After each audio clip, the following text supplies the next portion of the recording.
when you look specifically of the development of the team, we're all going to take 9-2. But I think that strictly from the team side of things too, the kind of wins they are developing at such a early point with this young quarterback and with the team around them.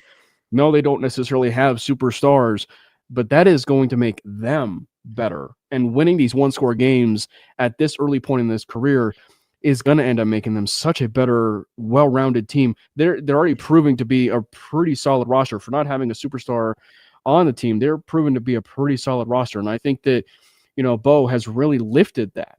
Right, like Bo really has lifted that, and he does need to perform a little bit more on a complete basis, but he did that against Kansas City.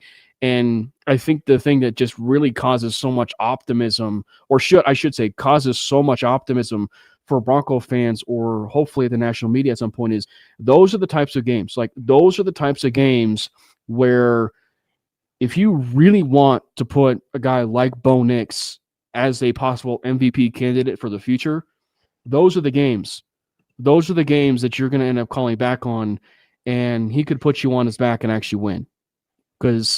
And I think that the fact that we do have these fourth quarter comebacks is a reason for that, right? Like, I mean, obviously, there's just so many to fall back on where, no, they weren't complete games, but it was evident you are seeing a completely different quarterback in the fourth quarter to where I think that, when we asked the question of like, was this, his best game of his career or most complete game of his career, those are definitely like two different questions. But it's not, the thing that's just crazy is it's not like we have not seen this before, right? Like, we have seen this in the sense that just the fourth quarters that we've seen this year is where it's been bottled up in the fourth quarter of how elite of a quarterback this guy really can be. Because that Giants quarter is something I can't even explain. Even being there in person, and I understand the Tebow jokes when it comes to it.